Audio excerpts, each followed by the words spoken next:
दोस्तों नमस्कार, आदाब, सत श्री अकाल। उर्मिलेश संवाद के इस खास कार्यक्रम में आपका बहुत बहुत स्वागत है। मैं हूं उर्मिलेश। दोस्तों, हरियाणा और जम्मू कश्मीर के चुनाव के दरमियान एक बात और उभर कर बहुत सामने आई है, खासकर हरियाणा को लेकर, कि मीडिया में, चाहे वो, हम तो नहीं कहते उसको गोदी मीडिया, हमारा तो कहना है कि भाई मुख्य धारा मीडिया है, जो कॉरपोरेट है, जो सत्ता का मीडिया है, वो मीडिया भी कह रहा था कि हरियाणा में कांग्रेस जीत गई। और यूट्यूबर्स जो हैं वो तो सारे के सारे कह रहे थे, एक आध एक्सेप्शन को छोड़कर, कि भाई ये तो प्रचंड बहुमत से आ रही है, सुनामी चल रही है।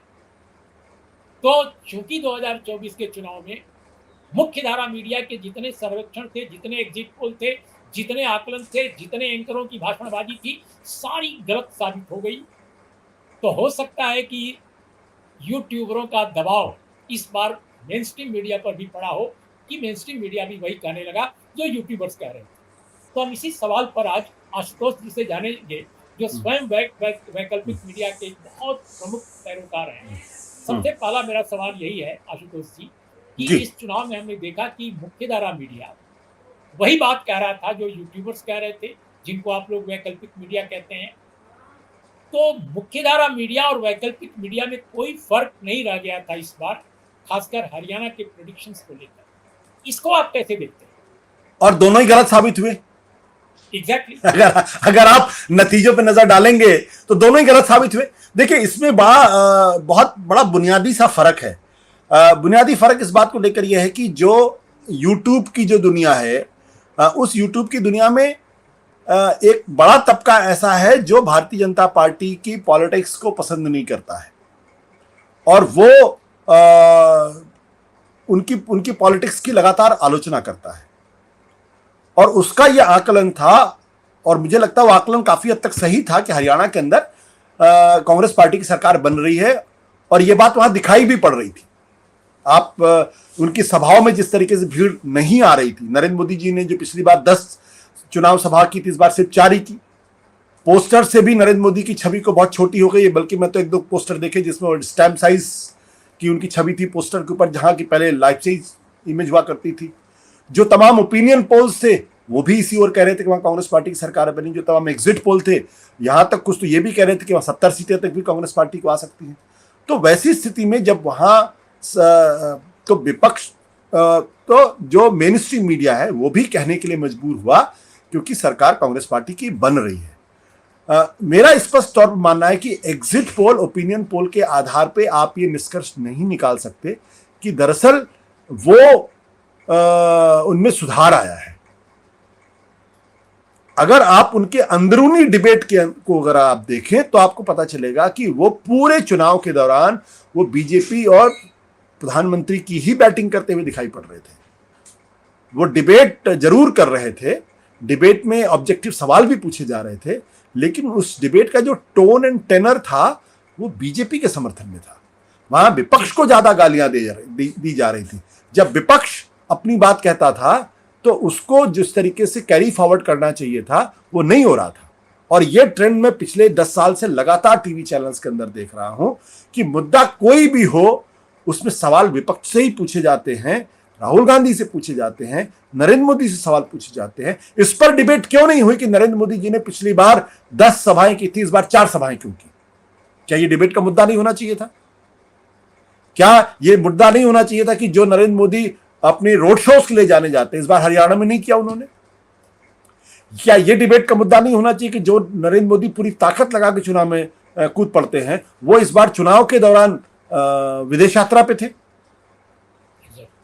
तो don't go by what opinion polls या एग्जिट पोल कह रहे थे मेन स्ट्रीम मीडिया पे। वहां वो निरंतरता जारी थी।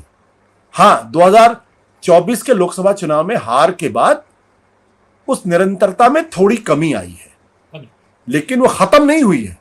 क्योंकि जब अभी तक ये लग रहा था कि नरेंद्र मोदी अपराजय हैं, बीजेपी अपराजय हैं, तो खुलकर चल, अब लगा कहीं बीजेपी अगर हार गई तो क्या होगा, प्रधानमंत्री बदल गए तो क्या होगा। तो वो भी एक डर, एक अनिश्चितता वहां पे थी।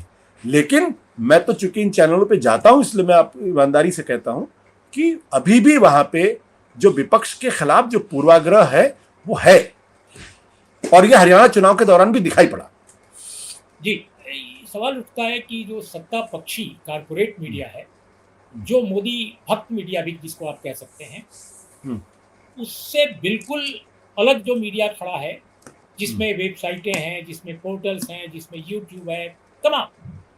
मैं ये नहीं कह रहा हूँ कि सब एक जैसे हैं, सबको एक पासन से मैं नहीं देख रहा हूँ, सबको एक तराजू से मैं नहीं तौल रहा हूँ, इसमें भी अलग अलग ढंग के लोग हैं। लेकिन जो मेजॉरिटी ऑफ जो चैनल्स हैं यूट्यूब के या जो पोर्टल्स हैं, बहुत सारी वेबसाइटें हैं, वो ऐसा लगता है कि मेन स्ट्रीम कारपोरेट मीडिया या मोदी भक्त मीडिया जिसको कहते हैं, उसके विरुद्ध एक राहुल भक्त मीडिया या कांग्रेस भक्त मीडिया, एक विपक्ष में भी सिर्फ कांग्रेस भक्त मीडिया, क्योंकि ये लगता है कि ये हमें प्रमोट करेंगे, ये हमारी व्यूअरशिप को भी प्रमोट करेंगे। जिस तरह से बीजेपी प्रमोट करती है अपने भक्तों को, वैसे कांग्रेस अपने भक्तों को करती है और उससे उनको फायदा है। तो इस होड़ में आपको कहीं नहीं लगता है कि भारत की जो पत्रकारिता है, जो बहुत महान तो नहीं लेकिन वाकई उसकी एक बहुत महान धारा रही है, वो गणेश शंकर विद्यार्थी से लेकर हाल के वर्षों तक अगर आप देखें तो बेहतरीन पत्रकारिता करने वाली एक विरासत भी है हमारे पास। कहीं ना कहीं वो खो रही है, वो बची है तो सिर्फ अंग्रेजी के कुछ अखबारों में बची है या कुछ अंग्रेजी हिंदी की वेबसाइटों में बची है। वो जो जर्नलिज्म है, ऑब्जेक्टिव जर्नलिज्म, फैक्चुअल जर्नलिज्म, वो कहीं खो रहा है इस होड़ में। देखिए, थोड़ा सा फर्क करना पड़ेगा। यूट्यूबर्स को जर्नलिस्ट कहना ठीक नहीं होगा।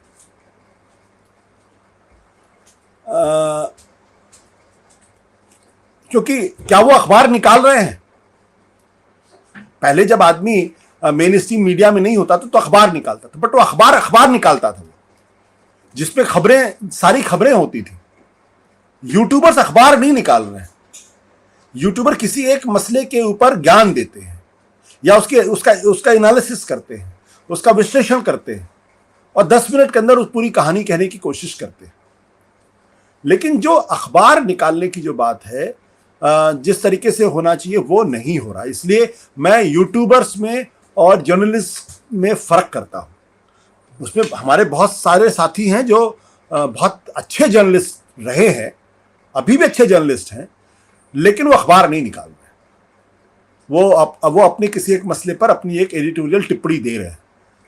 तो इसलिए उनको यूट्यूबर्स कहें तो ज्यादा, हाँ, उनमें से बहुत हिम्मत करके अपनी बातों को रख रहे हैं, बहुत चुनौतीपूर्ण माहौल में भी वो बातें कह रहे हैं जो मेन स्ट्रीम के अखबार या मेन स्ट्रीम के टीवी चैनल्स नहीं कह रहे हैं। ये बहुत अपने आप में एक बहुत बड़ी उपलब्धि है और इसकी सराहना होनी चाहिए। लेकिन वो भी वहां भी एक उसी तरीके का मीडिया हो गया है जिस तरीके से मेन स्ट्रीम में हो गया है कि हर कुछ जो सरकार के साथ है वो सही है और जो विपक्ष है उसमें गड़बड़ है। सवाल पूछना है तो विपक्ष में भी सिर्फ कांग्रेस, हाँ, बिल्कुल। वहां ये हो गया कि अब वो आंख बंद करके सिर्फ नरेंद्र मोदी में सारी गलतियां हैं, सारी कमियां हैं, उन्हीं में खोट है और उनका पक्ष हमको ना तो दिखाना है ना उसको सुनाना है। जब आप किसी मसले पर डिबेट कर रहे हैं तो सरकार का एक पक्ष है, वो तो आना चाहिए ना कहीं से, या वो लोग जो है उनको अपने विश्लेषण में शामिल करना चाहिए या उनकी बात आनी चाहिए। ये तो नहीं हो रहा है यूट्यूब में, आप भी देख रहे हैं।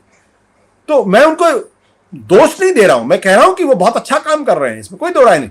बट उन यूट्यूबर्स को जर्नलिस्ट मानना या उनको अखबार नवीस कहना मुझे लगता है थोड़ा सा गलत है। वो एडिटोरियलाइज कर रहे हैं, एडिटोरियल्स अपने लिख रहे हैं, इससे ज्यादा का उनका कोई कंट्रीब्यूशन में देखता नहीं।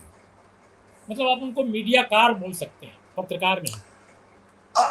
अब ये आप अपने आप क्यों चाहते कि मेरे साथी लोग मेरे खिलाफ हो जाए? और वैसे भी मैं इस पे थोड़ा सा बदनाम हो चुका हूं क्योंकि मैंने ये बात पहले भी कही थी, तो उसमें मेरे बहुत सारे दोस्त नाराज हो गए थे कि, लेकिन हकीकत तो यही है।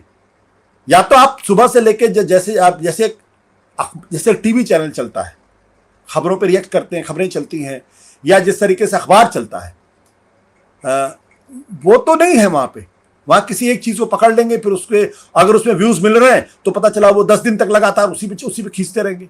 क्योंकि नरेंद्र मोदी की आलोचना करने से हमको व्यूज मिल रहे हैं और व्यूज मिलते ही हमको पैसे मिल रहे हैं, तो फिर हमारी जिंदगी बहुत अच्छी हो गई है। तो अखबार निकालने की हम जहमत में क्यों पड़े, एक एक खबर को क्यों ट्रैक करें हम अगर हरियाणा जाएंगे तो उसी इलाके में जाएंगे जहां की वीडियो बनाने से हमको पैसे मिलता, उस इलाके में जाएंगे ही नहीं जहां की वीडियो बनाने से हमको पैसे नहीं मिलते।